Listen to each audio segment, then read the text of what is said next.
Greetings, fellow LFGSMers, and welcome to round 2 of Scheduling Your Success. First of all, congratulations! You finished your first MBA class. You not only conquered the Jabberwocky, but you're also able to juggle your home life and your career with going back to school. Well done! And much like the animation of this slide, your strategy didn't have to be pretty or elegant at this point. It just had to work for you. Now your challenge is going to become a bit more complicated. But don't panic, you're ready. And if you don't feel ready, think of this. You're far more prepared for the next class than you were for the last one.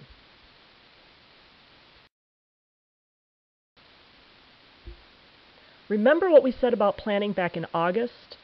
A clear vision, backed by definite plans, gives you a tremendous feeling of confidence and personal power. Having a plan takes the scary out of what lies ahead and makes it difficult for things to sneak up on you. So let's revisit the whole idea of planning as it pertains to your next class. Counting.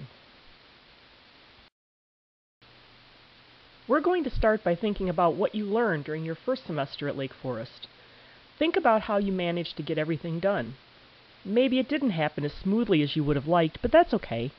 You now know what you'd like to do better this term. And if we're going to take the scary out of accounting, we're going to need to start off with what? I can't hear you. Say it with me now. A plan.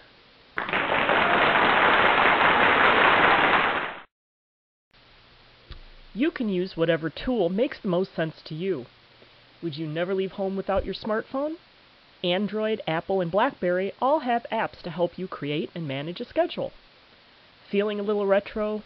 Well, a day runner or a day planner are still fantastic options, as is a plain old piece of paper. But the important thing is commit your plan to writing. Making a plan is the easy part. First, don't plan more than 2 weeks in advance. Too much is going to change if you plan too far ahead. Next, list all of the activities that you know will occur within a week. For each of those activities, now list the day of the week that it happens, its approximate start time, its approximate finish time, and how long the activity should take. Next, determine when each day is going to begin and end. Planning when to put everything away and go to bed is extremely important. Do not neglect to plan downtime. Start populating your schedule with your activity list. First, plug in the activities with a known day of the week, a known start time, and a known finish time first. For example, your working hours is a good place to start as you know when they most commonly occur.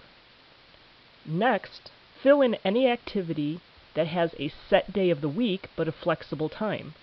For instance, I always go to the gym on Wednesdays and Saturdays, but I could go at several different times during those days. Last, fill in those activities that must be done but that are completely flexible as to when they happen. Remember, schedule downtime, even a little every day, and don't fill out every time slot.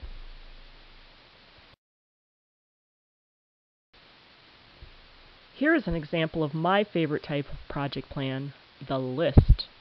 It's simple, easy to follow, and clearly maps out everything that needs to get done within a given week. Notice that free time is noted with a big green open. If you're a more visual person, maybe a grid view makes more sense to you. In this example, time committed to other responsibilities is shown in red. Homework is shown in green. And free time that could be used for fun or homework is shown in yellow. The most important rule, regardless of the type of plan you choose, is to write it down. Your biggest planning challenge this term is to stick to the plan you've created. So remember, don't panic. Plan ahead. And what? You've got it. Write it down. But follow me. I've got a few more helpful bits to tell you. Here's a few more things to think about as you embark on your accounting semester.